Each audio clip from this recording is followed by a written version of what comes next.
Ladies and gentlemen, welcome to the plenary session 1. You would see that on your program. And the program 1 is the African Union at the G20 Summit. And we will be looking at the role of faith communities in Africa to advance the G20 purposes of Africa. And more specifically, we will be focusing on reflections of the vital roles of faith-inspired organizations in global, national, and local affairs. I am Maniraj Sukdaven from the IF20 local organizing committee in South Africa. As you are aware that we will be hosting the IF20 this year in South Africa. And it is therefore my privilege to moderate this session. And just a few words before I introduce our panelists to you. In the morning session, we heard from His Excellency, the President, spoke on a number of issues. And some of the issues I think resonates with us is words such as human flourishing, the contribution of religious leaders are vital, and he used a very important word, it is indispensable. And he also challenged the religious leaders. He says, we must have courage and resilience to foster peace and prosperity in all its forms. And then I want to quickly also go back to the late Pope Francis and what he said. He says, we all have a common home on earth. The earth is what sustains life. And further to that, in his words, how anyone can claim to be building a better future without thinking of the environmental crisis and the sufferings of the excluded. So my esteemed panelists that are here today will try and address this issue on some of the reflections of the vital roles of faith-inspired organizations in global and national local affairs. I want to therefore introduce to you on my left is Reverend Dr. Stephen Okello. He is the African Union Liaison Officer of the Symposium of Episcopal Conferences of Africa and Madagascar. Then 2 seats away from me is Sister Agatha O. Chikelue. I hope I pronounced that correctly. Chikelue. There we are, Chikelue. She's the Executive Director and Cardinal Onaiyekan Foundation for Peace. She holds a number of other chair of Religions for Peace International Women's Coordinating Committee. Then next to her, okay, I'm just going to announce the names because I can't see from my side. Dr. Gordon Simango, I think is on the far second left, chair, All Africa Conference of Churches, African Union and Office and Advocacy. Then we have next to Sister Agatha, we have Elder K. Thierry Mutombo. He's the President, Africa Central Area, the Church of Jesus Christ of Latter-day Saints in Kenya. And then we have 2 chairs next to me, Dr. Francis Kuria, who is the Secretary General, Religions for Peace. And right at the end on my left, we have Mohammed Bhar. He's the Head of Strategic Planning, Muslim Councils of Elders. Please let us give a hearty welcome to our panelists.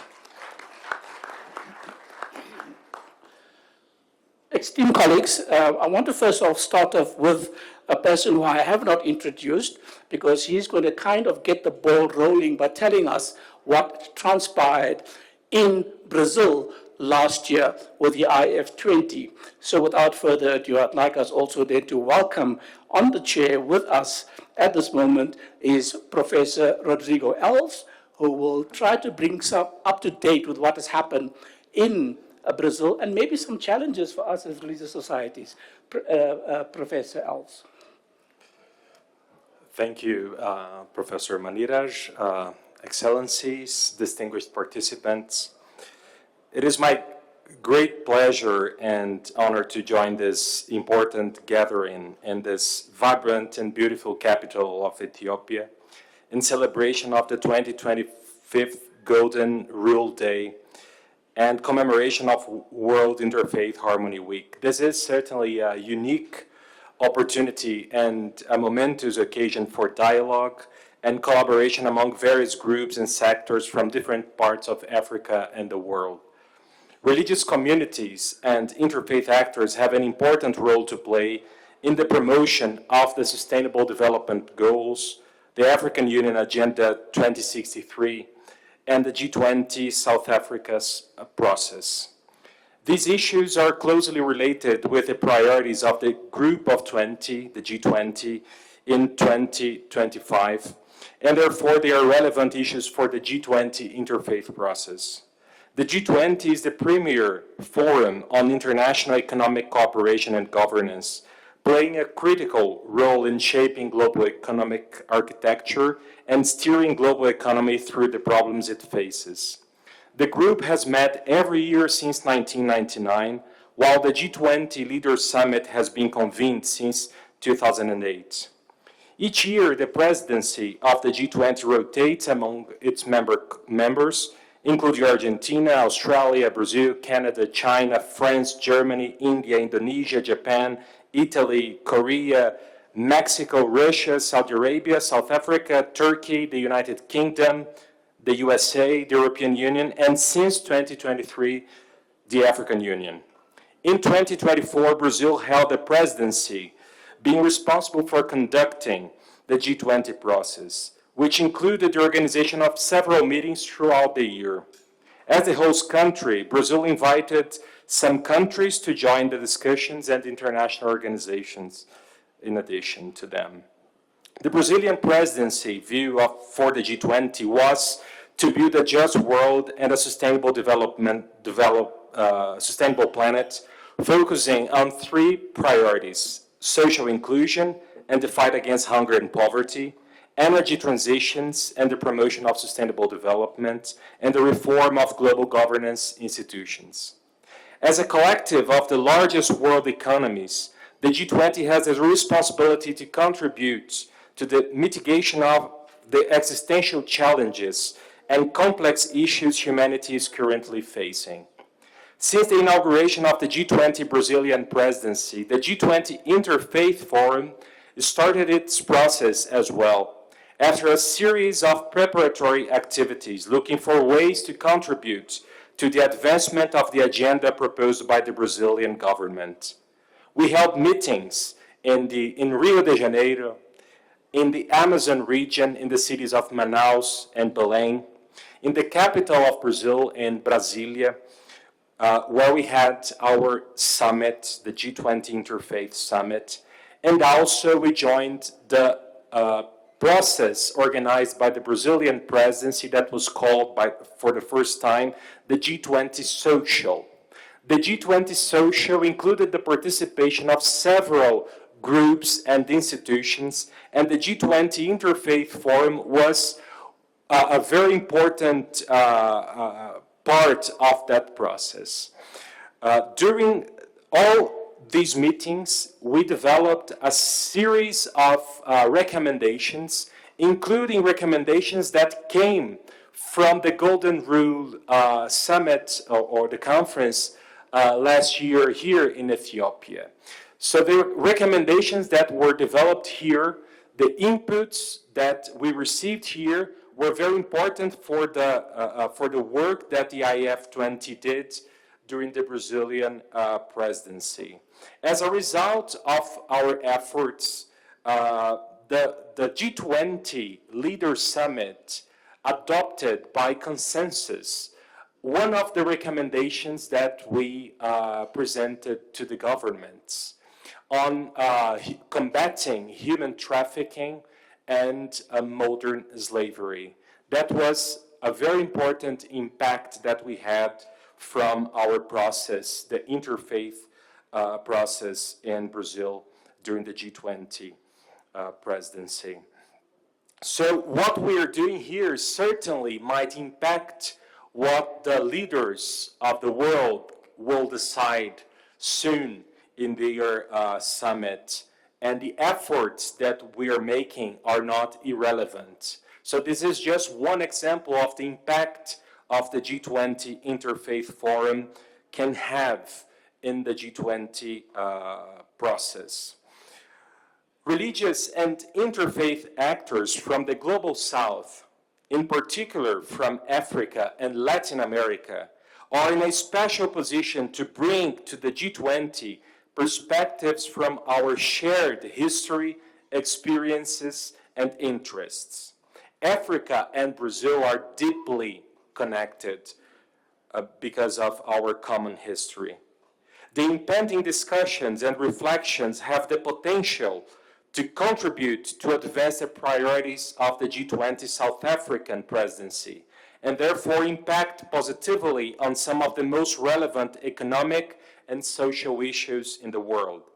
The G20 interfaith process in Africa will gladly welcome interfaith and intercultural views on how to promote solidarity, equality, and sustainability. In particular, Professor Maniraj and the local organizers of the G20 Interfaith Forum focusing on Ubuntu in action. Am I right? Focusing on vulnerable communities. And I think South Africa and Africa in general has an important role to play this year, especially because of the contributions of the interfaith sector and the religious communities. Thank you very much, and good luck in the organization of all these activities during the Africa year of the G20. Thank you.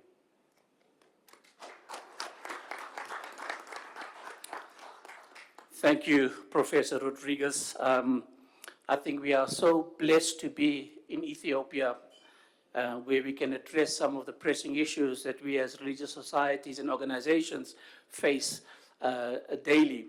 And I think what you've expressed regarding Brazil, I think we will take that into heart and continue the conversations as we take this also to South Africa at the G20 IF there. I also, because of time, we are really a little bit tight on time. And if we do have time, I will, of course, open up the floor to ask questions.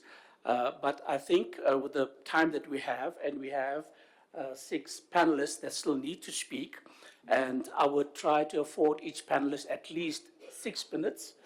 Very attempt to do that. So without further ado, I will move to my immediate left, Dr. Stephen Okello.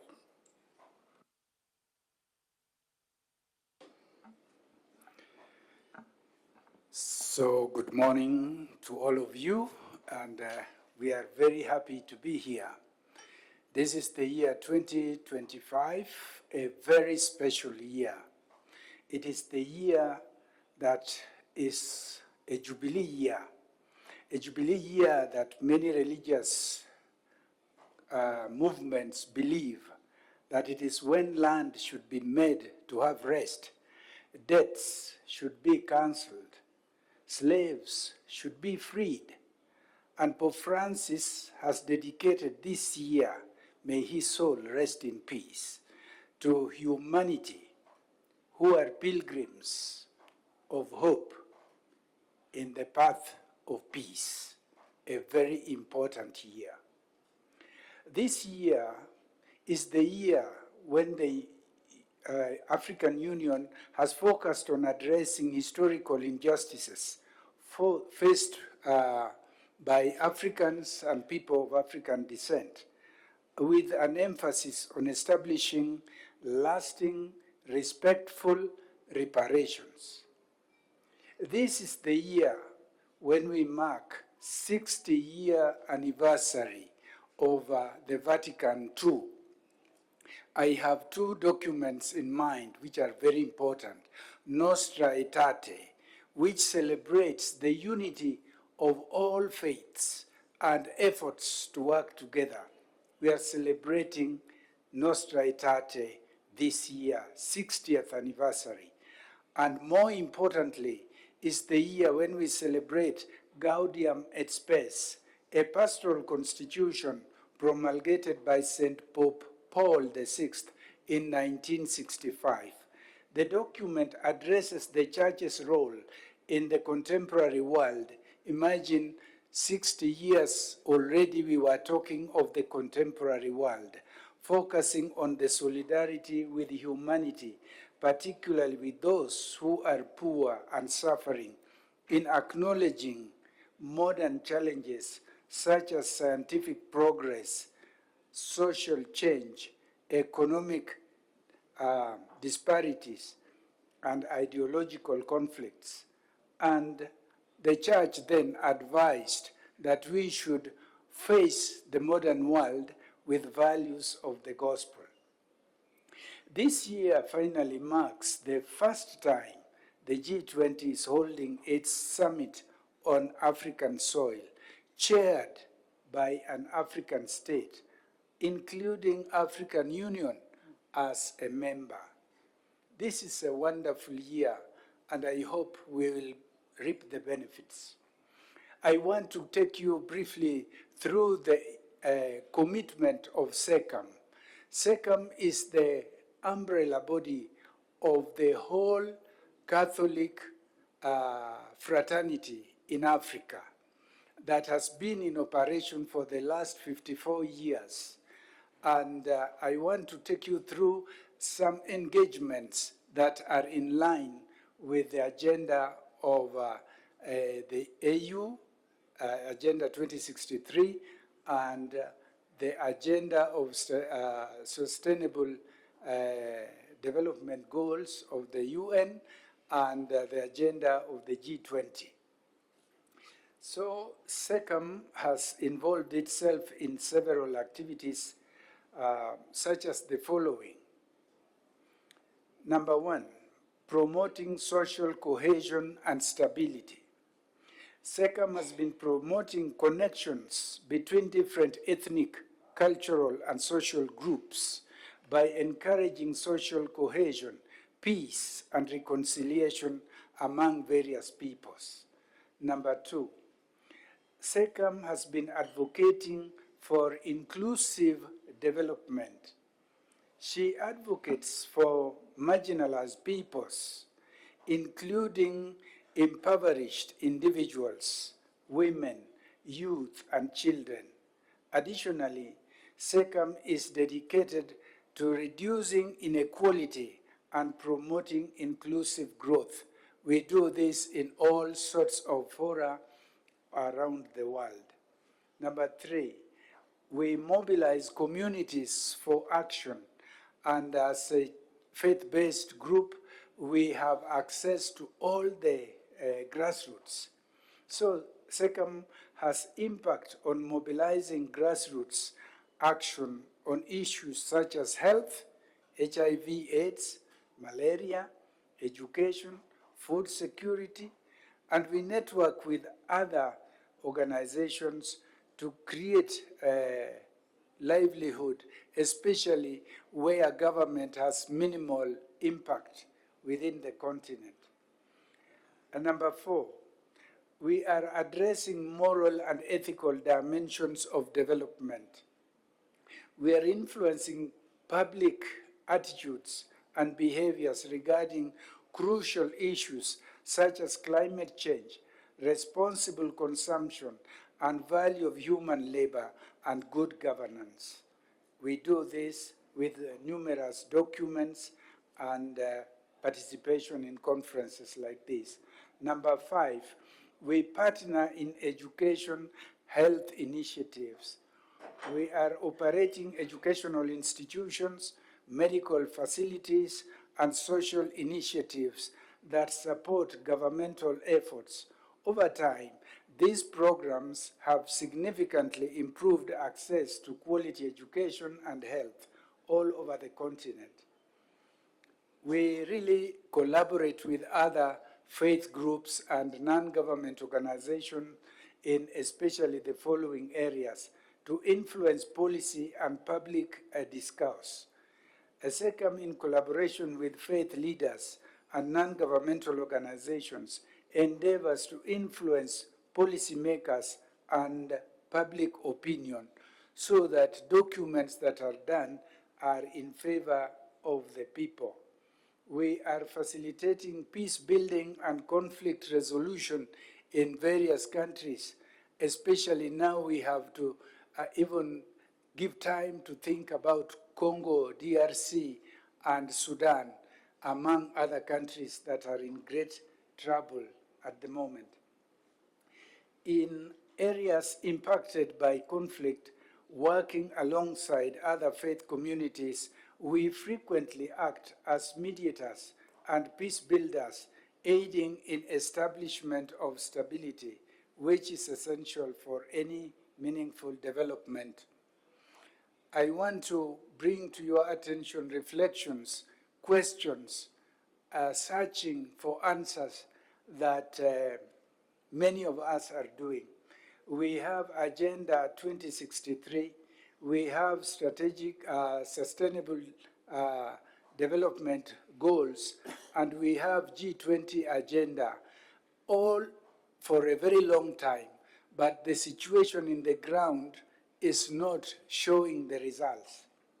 So despite advancements in infrastructure, democracy, and education, Africa's challenges remain apparent.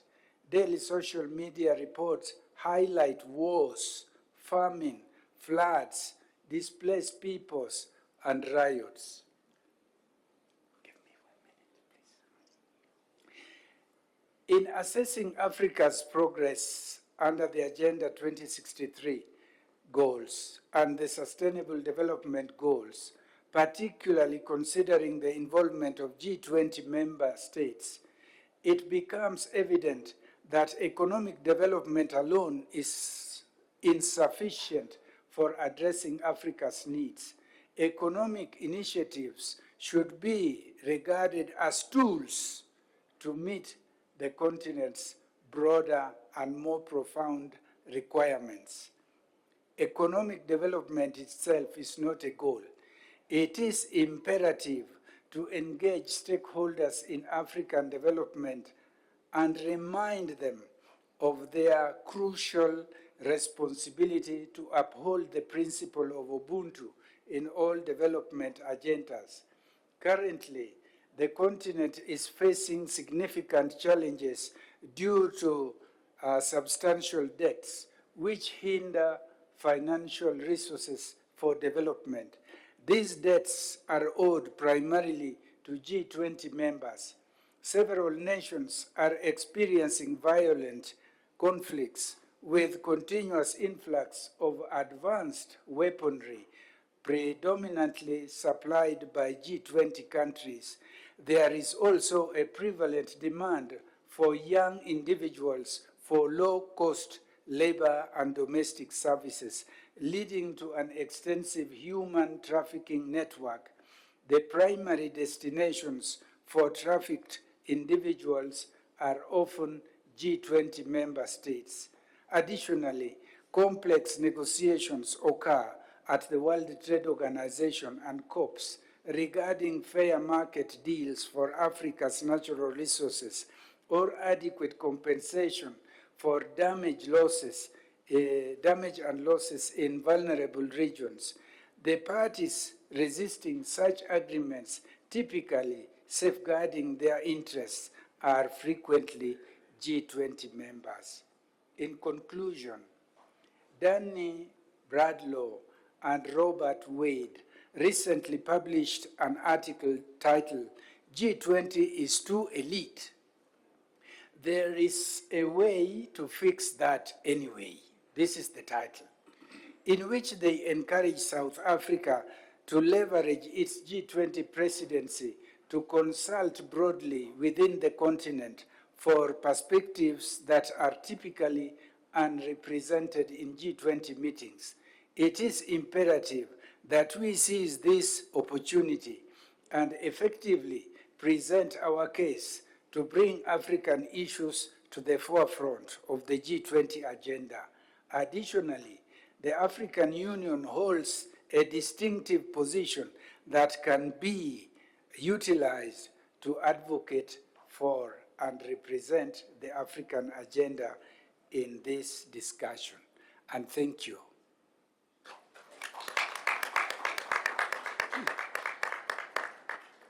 Thank you very much, Dr. Okello.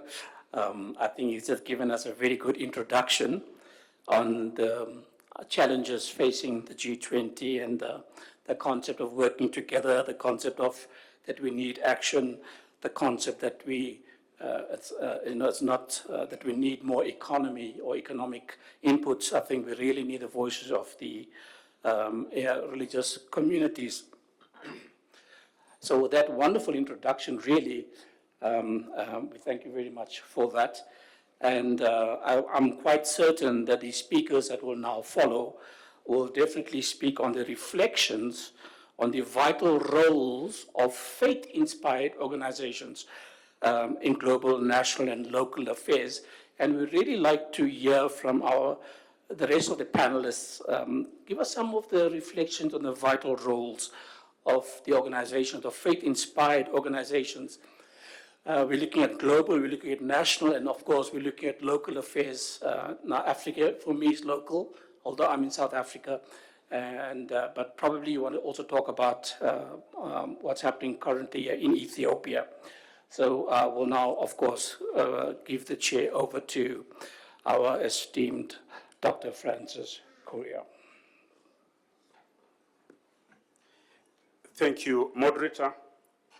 Our esteemed religious leaders present, distinguished delegates, ladies and gentlemen, warm greetings of peace to you all. It's a great honor to join you today in this vibrant city of Addis Ababa, a city that embodies the spirit of Pan-Africanism and interfaith harmony for this timely and powerful convening of moral leadership. I stand today as a representative of the African Council of Religious Leaders, Religions for Peace, whose strength lies in our broad and inclusive membership, a vibrant tapestry woven from diverse faith communities across this great continent, from ancient traditions to all the faiths. The African Council of Religious Leaders brings together the African traditional religions and 9 Pan-African faith communities representing the Catholic Church through SECAM, who have just spoken, the African Forum of Muslim Councils representing the Muslims, the All Africa Conference of Churches, the Evangelicals in Africa, the indigenous Christians through the Organization of African Instituted Churches, the Seventh-day Adventist Church, the Baha'i community, the Hindu community through the Hindu Council of Africa, the Sikh community through the Sikh Council of Africa, and together with the 34 national interreligious councils spread throughout the continent. So it's a wide network bringing together all the faith communities in Africa. We gather here not merely as representatives of these institutions and communities we serve, but as stewards of a shared vision, a world anchored in peace, dignity, sustainable development, but most importantly, shared human flourishing, rooted in the sacred. Africa is a beautiful mosaic. Through the African philosophy of Ubuntu, I am because we are, and the universal golden rule of reciprocity, our faith traditions provide a powerful moral compass. These values and our shared sacred worldview underpin peaceful coexistence, human dignity, and harmony. This profound truth underscores the essence of our discussions, the indispensable role of African faith communities in collectively advancing the Sustainable Development Goals, the Africa Union Agenda 2063, and shaping Africa's contribution to the G20 process. The central purpose of this conference is clear: to strengthen the partnership between Africa's faith communities and key stakeholders, including the Africa Union, to accelerate development, peace building, and meaningful cooperation. We are here to forge a new partnership, new relationship, deepen our understanding, and chart a collective path towards a just, peaceful, and flourishing Africa. Religion significantly influences the thoughts and actions of billions, positioning faith communities as major contributors to social progress, including the urgent task of addressing the 17 Sustainable Development Goals. Concepts fundamental to development, justice, peace, and solidarity find deep resonance within virtually all faith traditions. Throughout history, faith actors have been at the forefront of initiatives aimed at alleviating suffering, caring for the vulnerable, and fostering a more just society. Before the term development gained prominence, faith actors were actively engaged in these very endeavors. Religious, spiritual, indigenous, and traditional values and wisdom held our communities and inspired countless organizations and initiatives across Africa and the globe. Faith communities are crucial in fostering dialogue, promoting learning, building vital collaborations, and the march towards the Sustainable Development Goals. Their unique knowledge, extensive resources, and far-reaching networks enable significant contributions, often reaching the most remote and underserved populations. The recent inclusion of the African Union as a permanent member of the G20 in 2024 is an important decision, granting our continent a vital role on a critical global agenda table. I commend the organizers of this Interfaith conference for their commitment to working within the African Union to leverage South Africa's 2025 G20 presidency to advance Africa's priorities. This collaborative spirit is essential to pursue effective solutions and drive productive policy discourses together with faith communities. Our meeting here in Addis Ababa, the proud headquarters of the African Union, is particularly significant.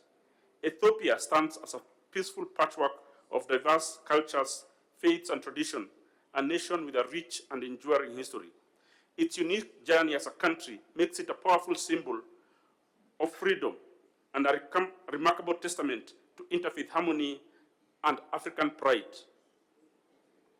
I wish to offer 3 reflections on what we need to do moving forward, adding to our discussions today and the collective experiences of Religions for Peace across Africa and the world.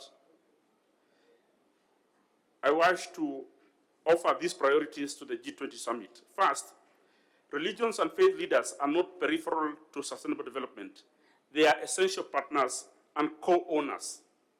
With their profound moral authority and trusted presence within communities, particularly in areas where formal institutions face challenges, religious and faith actors possess a unique ability to bridge divides, deliver critical services, and cultivate lasting trust. We have the capacity and empathy, especially to heal the deep wounds of the conflicts that plague our continent.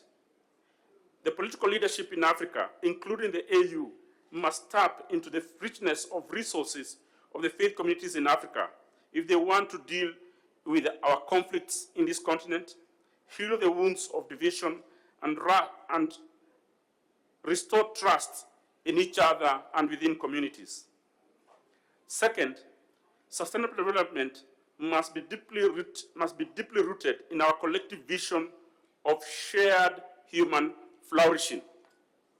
The 2030 and 2063 agendas are more than just technical frameworks. They represent profound moral commitments to dignity, equity, and solidarities, values that lie at the heart of every religious and faith tradition. Religious leaders can contribute effectively to this by bringing the sacred nature of these endeavors to the African continent. We must not forget that the African people are rooted in their faith, and these development agendas must be rooted in the African faiths across the continent. Third, multi-religious, multi-stakeholder, and intergenerational collaboration is the engine of lasting transformation. Our collective strength lies in serving together across religions, across faith traditions, regions, sectors, and generations.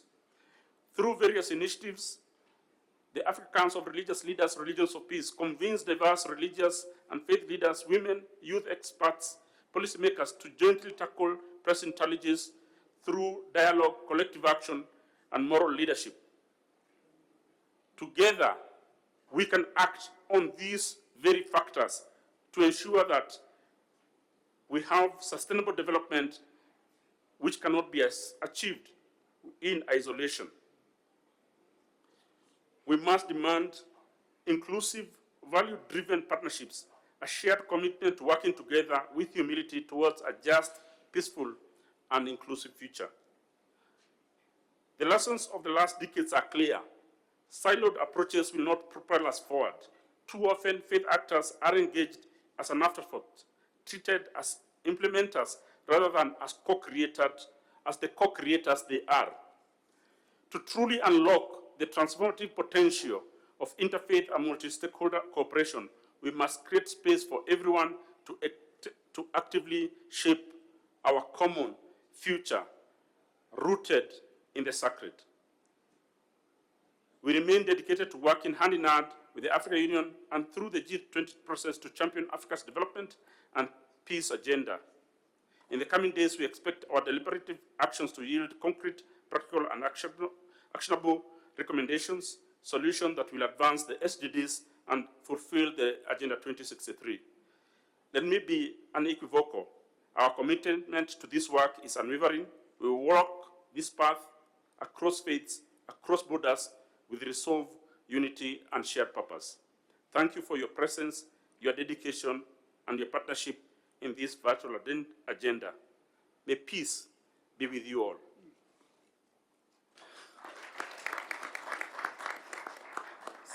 Thank you, Dr. Francis, again, laying a wonderful foundation for what's going to transpire in the next 1.5 days that's going to be discussed here. And I think that a strong emphasis has been laid on the African agenda for the 2063. 2030 is just around the corner. And if I must reflect on what has been done since we began the African agenda leading up to 2030, I think we still need a lot more to do in 5 years, which I think we have to put our shoulders to the plow even greater and in great depth. But as we look for 2063, I think the call has been made. Let us come together as Africans and let that materialize as we look at the agenda for 2063. Thank you, Dr. Kuria, for your input, and we truly appreciate that. Thank you very, very much. Then we have Sister Agatha, who will present her talk, especially, we only have one female on our panelists, and I think we're all wanting to listen carefully to what she has to say to us. Sister Agatha. Thank you, the moderator. I am very happy for your observation. Not just on this panel, since the program started, the only female to speak here. Thank you for giving us the opportunity. I hope that next time, maybe more women will be brought in here.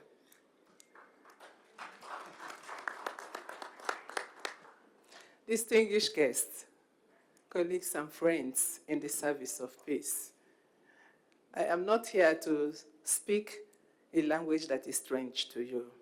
It is something that you are already aware. The reason why we are here is to see how we can boost and how we can continue to make better what we are doing. And so it is both a privilege and a profound responsibility to speak with you today about a visionary initiative that is helping to shape the future of our beloved continent, particularly on the role of faith communities in Africa to advance G20 purposes here in Africa. Africa, as we all know, is a land of tremendous promise, but also one deeply affected by historical wounds, ongoing conflicts, and persistent inequality. In many communities, fear, distrust, and division have replaced dialogue, inclusion, and compassion. But we must remember this. Peace is not merely the absence of violence. It is the presence of justice, of dignity, and of shared humanity. Permit me to say that faith communities are not just part of society, but are often its beating hearts. They are known for setting the tone for moral and practical reflections, which is why they have become an indispensable partner in realizing the G20's broader objectives of inclusive growth, peace, resilience, and sustainable development, especially within the African context. Faith-inspired organizations are uniquely positioned to shape values, foster social cohesion, and advance peace, justice, and human dignity. Their deep-rooted presence in communities, moral influence, and long-standing trust empower them to respond to crises and promote sustainable development where formal institutions often fall short. For instance, organizations like Religions for Peace, my secretary is right here beside me, my right hand. The Religions for Peace advocates at the United Nations for disarmament and religious tolerance.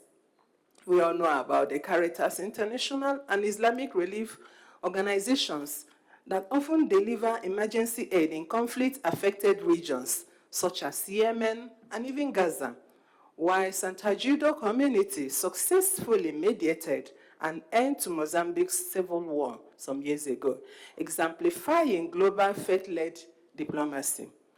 It is in this spirit that the COFP Fellowship Program was born, highlighting the efforts.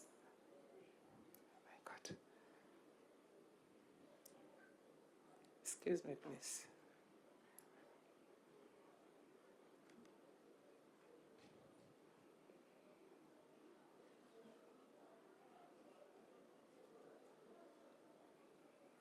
Highlighting the efforts of the Cardinal Onaiyekan Foundation for Peace in addressing challenges across African spheres. The Cardinal Onaiyekan Foundation for Peace, COFP Fellowship Program, is an innovative initiative equipping grassroots faith leaders, particularly women and youth, with critical peace-building, leadership, and mediation skills. Through its deeply rooted community-based approach, the fellowship addresses the root causes of conflicts and promotes sustainable development across Africa. The COFP Fellowship Program is a one-year course, but it is more than a course. It is a movement that brings together men and women, faith leaders, professionals, youth advocates, and community builders across ethnic, religious, and national lines. Through over 150 hours of intensive training, fellows gain knowledge and skills in interreligious dialogue, conflict transformation, mediation, and leadership for social change. But what truly distinguishes this program is not only what is taught in the classroom, it is what happens beyond it. For example, each fellow designs and implements a community-based peace project directly confronting the unique challenges facing their local context, whether it is countering hate speech, healing post-conflict trauma, preventing youth radicalization, or fostering interfaith cooperation. These projects represent peace in action, rooted in compassion, shaped by knowledge, and driven by local leadership.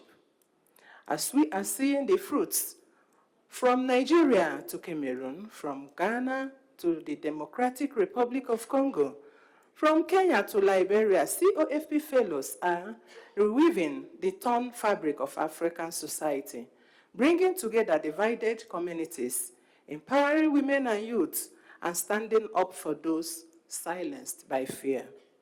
Many of them, upon graduation, joined the COFP African Network of Peace Builders, otherwise known as CANEP, an ever-growing community of peace actors who support and mentor one another across borders. They are the ripple effects of peace we dream of, strong enough to challenge systems of violence and gentle enough to heal hearts, broken hearts. What makes this program so effective is that it recognizes the power of faith as a force for peace, not division. It acknowledges the unique role religious and traditional leaders can play when equipped with the right tools and platforms. It dares to believe that those who are closest to the pain can also be closest to the solution. In a time when Africa faces many pressures, from violent extremism to political instability, from environmental degradation to forced migration, the COFP Fellowship is investing in what matters most, the people. It is nurturing a new generation of peace builders grounded in values, equipped for action, and united in purpose. It offers a transformative and scalable model for advancing G20 priorities through local leadership, inclusive peace building, and faith-based cooperation. Let me end by saying this: peace is not a distant dream. It is a daily choice. Through the COFP Fellowship Program, that choice is being made again and again by brave men and women who chose healing over hate, dialogue over division, and hope over dismay. They are shaping a peaceful Africa, not tomorrow, but today. Thank you.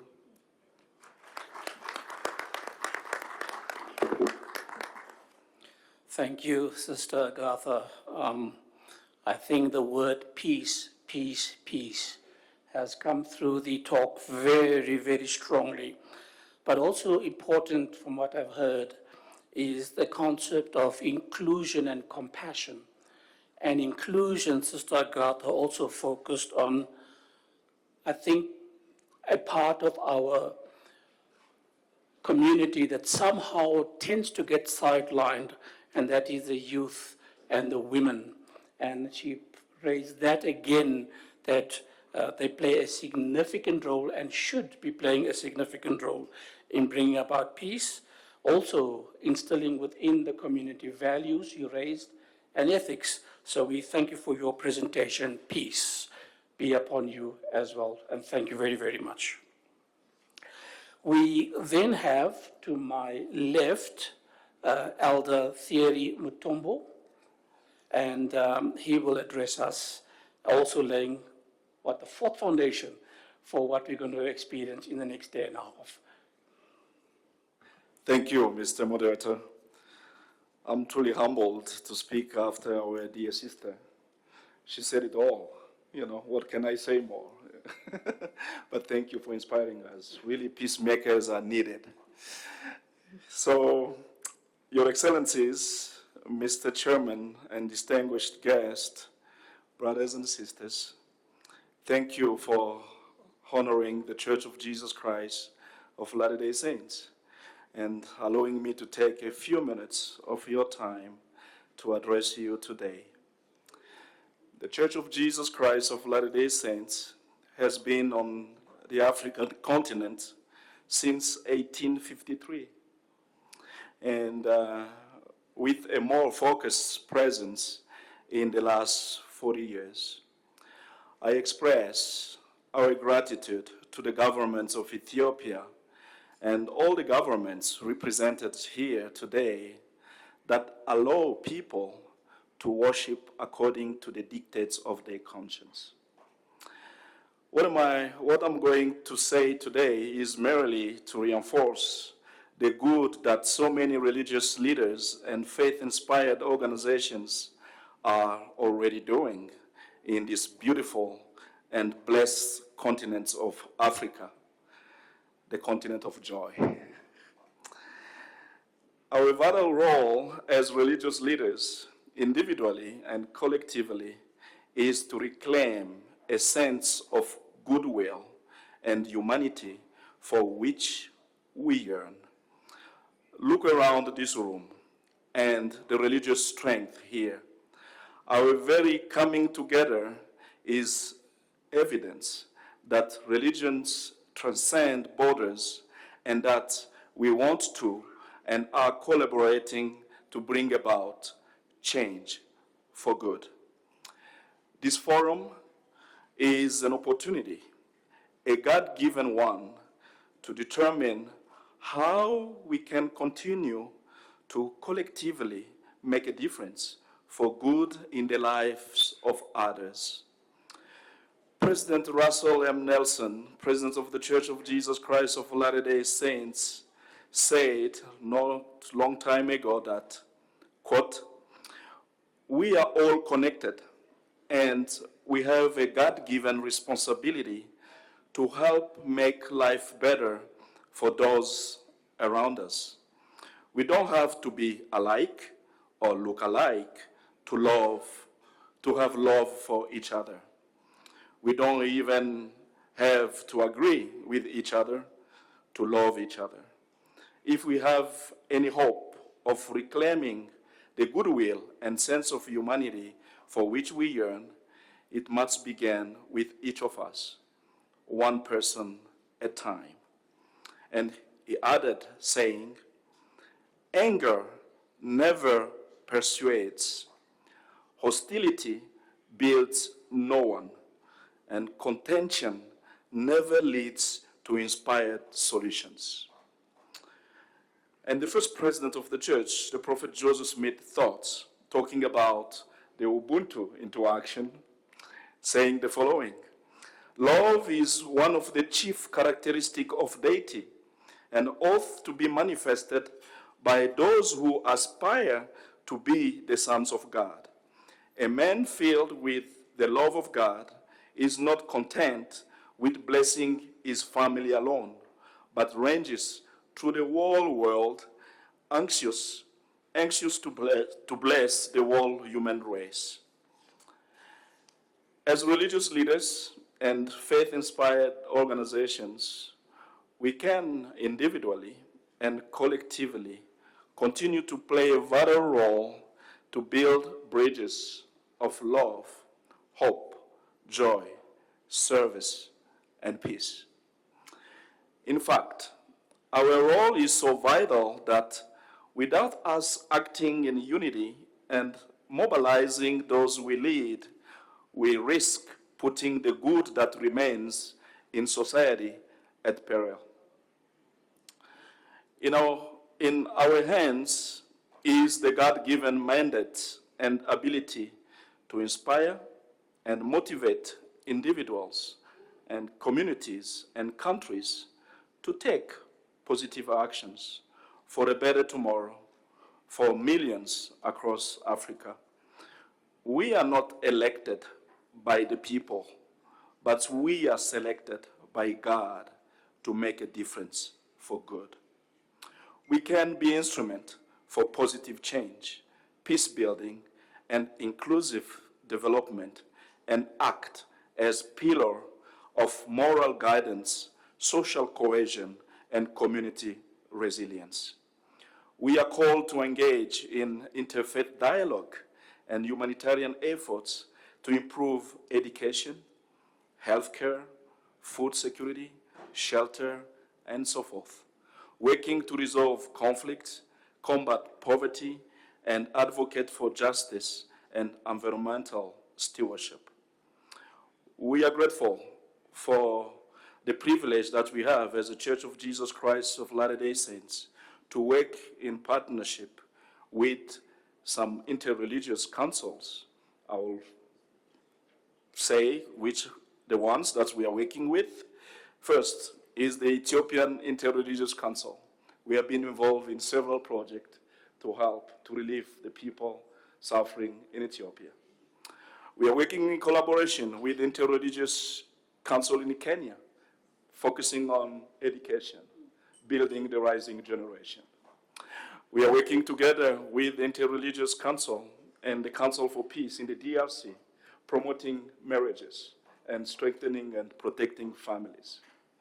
And we signed an MOU with the Interreligious Council in Burundi and Uganda, and we are ready to work with any other organization that are willing to engage and to work together to bring the elements of peace, hope, love, and faith to work. And really thanks to the work of so many faith organizations and others in this room are engaging to serve others. The more united and focused we are in our quest, the greater the pace of change for a better continent and world will be. So in closing, I affirm our shared responsibility to lift the poor, to heal the broken, to clothe the naked, to feed the hungry, to visit those in prison, take care of the orphans and widow, and build peace. And I express our unwavering commitment as a church and as disciples of Jesus Christ to walk hand in hand with all who seek to bless Africa and its people. May God bless us all. Thank you.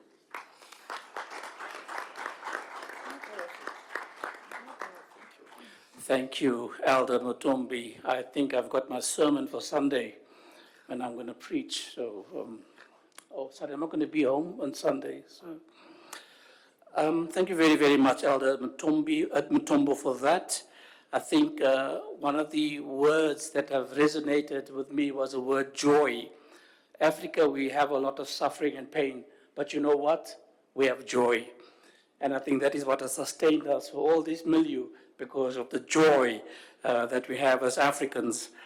And I like what you said, a religion can bring change for good, one person at a time. That means person to person.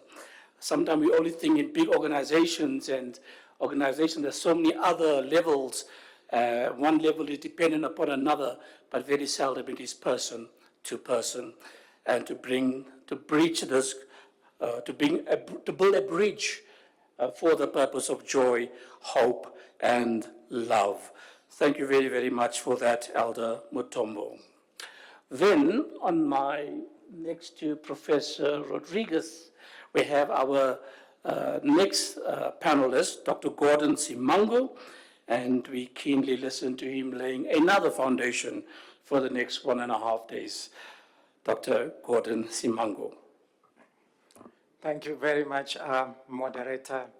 I really appreciate the opportunity to be here from the All Africa Conference of Churches, and just to start my intervention by affirming the theme that we are gathered here for today, African Union at the G20 Summit, the role of faith communities in Africa to advance G20 purposes in Africa. And I bring greetings from the All Africa Conference of Churches. The theme of this year, 2025 G20 Summit in South Africa, really looking at solidarity, equality, and sustainability. It's very, very important. And it's very important for faith-based communities to be involved in it, also because we are citizens and we are the people on the ground in the G20 countries, in the African Union itself. And so faith-based organizations across Africa are involved in quite a number of activities. I was trying to look at statistics to actually see where we are as faith-based organizations, and I was amazed to see that in the health sector, between 40 to 70% of the health sector provision on the African continent actually is being provided by the faith-based sector. In Kenya, Lesotho, Nigeria, Malawi, 40% of the health services are from the faith-based sector. In Nigeria, according to the Christian Health Association in Nigeria, 40%. In Rwanda, it's about 45% of hospitals and 35% in primary care facilities. In Tanzania, it's about 48%. In DRC, it says it's 70%, and in Uganda, 70.7% of the nursing and midwifery schools are actually run by faith-based organizations. I just want to emphasize why it's important that we are here today, why it's important that we work and accompany the African Union member states, but also the member states to the G20 summit, and why we are gathered here. It's very important because we are a very important stakeholder as well. Peace is an important pillar or anchor with sustainable development goals. We are talking sustainable development here. I think it's very, very important. In terms of my own analysis, when I was really looking at issues in conflict, and how when the Geneva Conventions were done really looking at international armed conflict or non-international armed conflict, which is basically possibly civil wars. The faith-based communities they have a very important role, which I want to challenge ourselves here as we gather in terms of really looking at issues around mediation, but also being in the forefront of really looking for peace, which are areas where we are doing well, but I also want to challenge us to say that I think we can actually do better. In my work, it's not unusual when things are happening for somebody to come to me and say, where are you? Or where are faith-based institutions and organizations in this specific context? Because sometimes we are there and sometimes we are not seen. So I think we need to step up a bit. We as faith-based organizations provide a moral compass in terms of providing truth to power. I think our prophetic voice needs to continue to be elevated and needs to continue to be amplified. And I think that's very, very important. Around this, because we work at the end of the road, somebody said, this is virtually maybe where no public institutions are available, where basically you might find church-based institutions or faith-based institutions. I think issues around mediation are very important for us. We do facilitate mediation, but I also want to talk about mediation at the national level, which is at the community level, which I think is very, very important. Oftentimes we talk of mediation post-eruption of conflict, but I think we can also do quite a lot in terms of facilitating mediation pre-conflict, in terms of insider mediation, because we know where it pains most, we know what our communities are struggling with. So I think around this, addressing issues related to hate speech, I think at the beginning today, we talked about the golden rule, treating others the way that we want to be treated. And I also want to further challenge ourselves to say, I think this is one thing that can actually bring peace on the continent. We talk of sustainable development, but we know how lack of peace or how conflict can erode things that we have built over 80 years or 100 years. They just vanish just like that. So I think it's very, very important in terms of emphasizing this whole issue around insider mediation and really looking at the importance of the golden rule itself. I think that's important. At our level, as the All Africa Conference of Churches, we intervene in quite a number of areas. I would not be able to say all of them because they are quite a lot.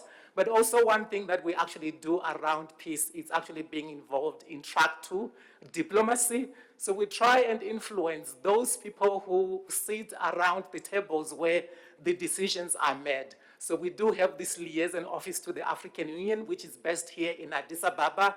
Within the All Africa Conference of Churches, we also do have a roster of people that we call eminent persons. And these are people that we deploy to conflict situations, really to go and help to mediate, to go and accompany the communities and the churches on the ground, to go and talk with civil society, to go and get information that then we can use in the mediation process or trying to find solutions to conflict in a way. We also, I think this is also part of our witnessing. It's also part of our research. I think in terms of our work at the local level in supporting the member churches, one of the things that we do is actually to highlight the importance of the voices of the people where things are happening. So, for example, myself, I work in the office here in Addis Ababa, but much of the work that we do in facilitating track 2 diplomacy would have to involve and engage people that are coming from the ground. So facilitating and providing that platform for them to be able to engage and face the decision makers themselves and be able to say where it pains most for themselves. We are involved in terms of supporting our member churches who are on the ground in some of these conflict-ridden countries where things are actually happening. I think those that have read in history, you would actually know that the All Africa Conference of Churches at some point in the past was one of the mediators in the Sudan conflicts. At some point, we also have been doing mediation in quite a number of contexts. I think not only the All Africa Conference of Churches, but also to applaud the faith communities in terms of the role they play in monitoring elections and kind of like pre-deployment of monitors or observers when they come basically to national context. The church and faith-based communities are always on the ground. They are seeing what is happening. They are documenting what is happening. And I suppose in most of the spaces where they speak with authority, they speak with what they see. But we also try to augment what we see and what we testify to with research itself, to augment that with evidence-based research, because sometimes we get challenged when we speak of certain things, and sometimes it's also advantageous when we begin to bring in statistics in terms of numbers. So we're also doing kind of like documentation on the ground.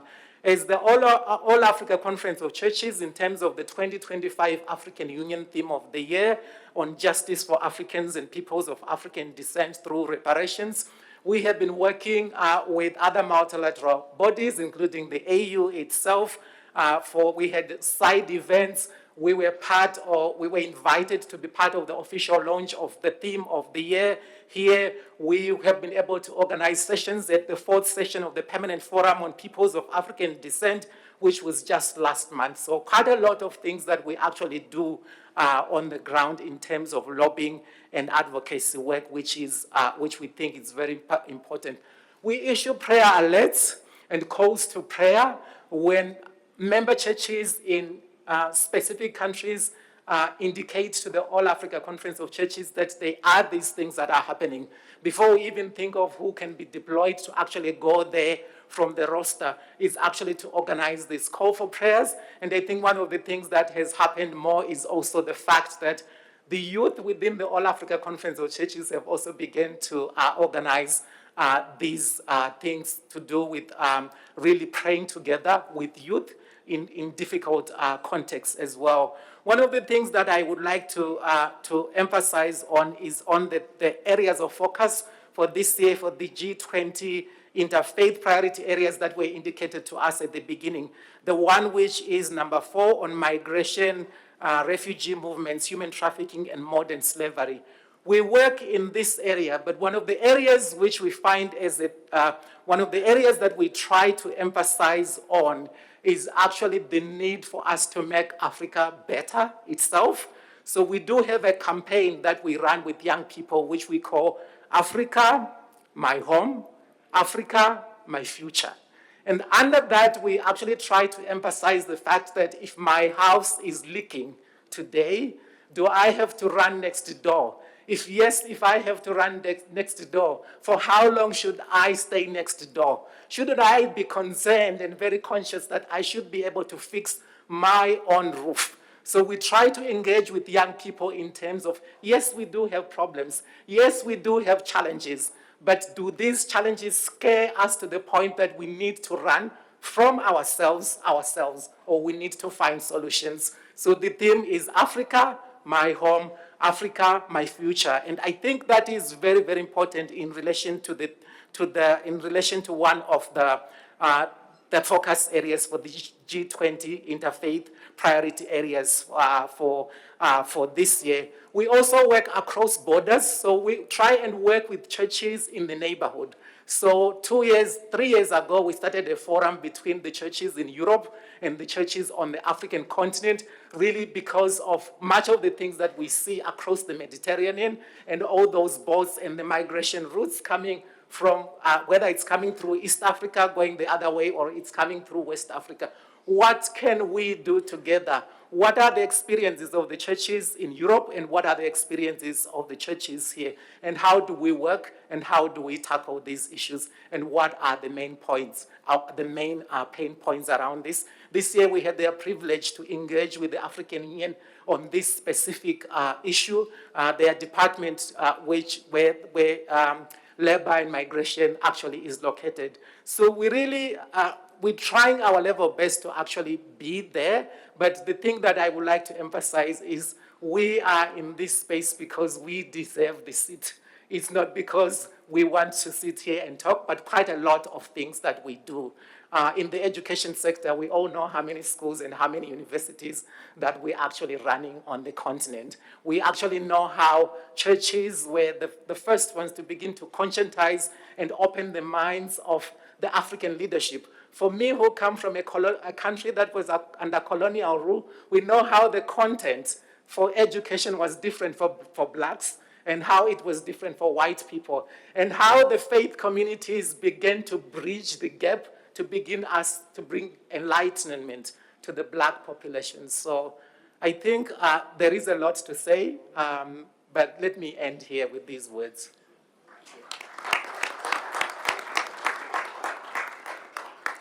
Thank you, Dr. Gordon Simango.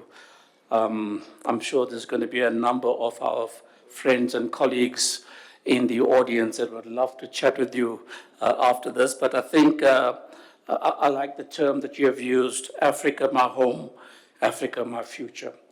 And I think what everyone has said thus far can embrace that concept of Africa, my home, Africa, my future. And you've touched very implicitly and explicitly on violence that is rocking our continent and the important role that we as religious communities can play, both, I would love to use the term proactively, rather than just when the problems arise. So thank you very much, Dr. Simango. It is also my privilege to call upon Mohammed Bahir, who is the head of strategic planning in the Muslim Council of Elders, and we gladly listen to you as you lay another foundation for the next 1.5 days. Thank you so much. I promise to be brief. I don't want you to be the barrier between you and the joy of lunch. Distinguished panels, respected colleagues, ladies and gentlemen, faith leaders, I would like to start off by thanking the G20 Interfaith Forum and the URI Initiative and the Interreligious Council for this opportunity that I think it's a call for faith communities in Africa to gather and contribute to the advance of the global and continental priorities, especially with celebrating the joining of the African Union in the G20 framework. I think we convene today in an era defined by unprecedented challenges, global conflicts, environmental crisis, and social inequalities. And this is really testing the very fabric of our communities. And it's also like I would say, a time overflowing with opportunities for faith communities to lead the change toward this healing and restoration. I think like my colleagues really in the panel articulated very well how the faith communities acting as drivers of change, since they are the trusted institutions and they have this kind of transferable and transformative role of change, and how all the religions and faiths and really the values of religion is really aligned by the values of the SDGs, by the African Union agenda, and we bring some kind of peace and unity together here in this gathering. And I would like to encourage, since I'm here, I would like to encourage everyone to understand that really an environment where religious freedom is really respected, it really attracts economic growth. I think local and foreign investors are more inclined to settle in communities fundamental rights are really protected. And this is a part of our role as a faith community, I think, by guaranteeing and communicating and talking to each other for the prosperity for the African economy. My organization, the Muslim Council of Elders, has long championed the principles of peace, dialogue, and coexistence. And we've been making a pivotal role in conflict resolution. I remember that 6 years ago we had it's called the Peace Convoys, and it was targeted to Chad, Kenya, Central Africa, and South Africa to mediate and also to educate communities on the interfaith and talking to the Muslim communities and how to integrate into the fabric of the country that they live in, and how for others to respect them.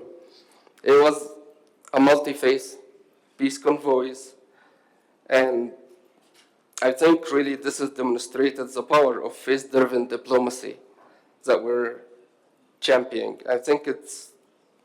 I would say our faith-based peace convoys served as a mobile platforms for interfaith dialogue that goes from country to country and engage with community. And I think, especially in Africa, this is the most fragile region. And I think these initiatives is really emphasize that peace is not only an absence of conflict or war, but peace is the presence of justice, dialogue, and mutual respect.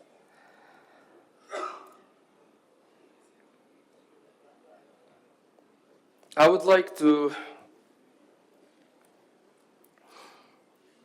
think we had a milestone of signing the document on human fraternity. It was a milestone for us as an organization between the Grand Imam of Al-Azhar and Pope Francis. And this was really a transformation and a milestone for us in the interfaith dialogue. And as we call for the faith communities to have a voice, and we decided as an organization to partner with the G20 Interfaith Forum and with others so we can amplify the faith communities' voices in global platforms. Based on our analysis and research, I think we had a milestone of signing the document on human fraternity. It was a milestone for us as an organization between the Grand Imam of Al-Azhar and Pope Francis. And this was really a transformation and a milestone for us in the interfaith dialogue. And as we call for the faith communities to have a voice, and we decided as an organization to partner with the G20 Interfaith Forum and with others so we can amplify the faith communities' voices in global platforms. Based on our analysis and research, that 170 organizations, I would say 40% of them is based in Africa. And I would like to end by a call to action. I would like to see that as we call other people to integrate the faith voice and to educate them about the importance of the faith communities, and they are the first responders and they have the moral authority and the moral campus, I would like to call for all the faith-based organizations and faith-based or the religious institutions to work together. I think it's a time for action. I think it's a time that we can work together. I think it's a time to show the world that we are united in action. And I think starting in Africa, by Africa, it's the most needed continent right now, and especially, at least in the global south.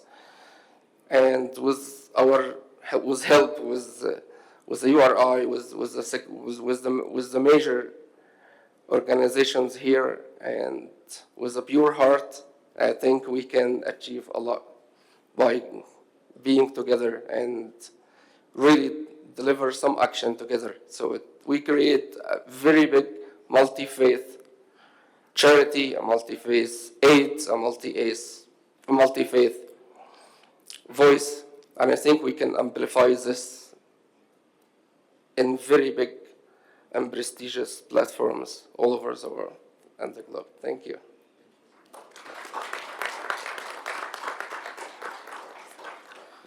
Thank you, Mohammed Bar. I like that last phrase.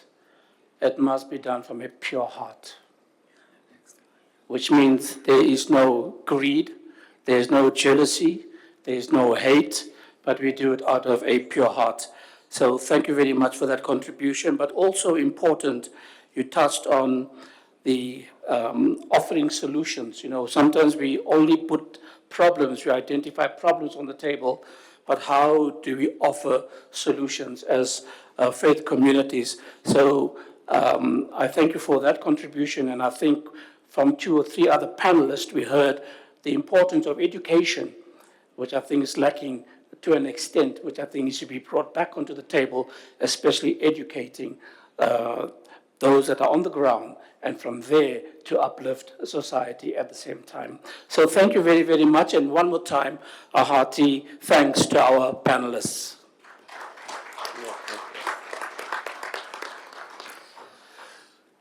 I want to, of course, bring this to a conclusion, and then I want to ask Mariana, I'm not too sure where she is.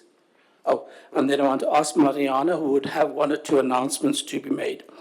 Again, in the words of Pope Francis, we need collaboration to meet Africa's pressing needs, collaboration. But the voice of the religious communities need to be heard in and among many other voices that impinge on human values and integrity. And this comes from the late Pope Francis. So I think our panelists have definitely read into that concept that we need collaboration of all faith leaders, faith religious organizations to come on board and let your voices be heard. I am Maniraj Sukdaven, and I am now signing off. Thank you very much to yourselves and to our panelists.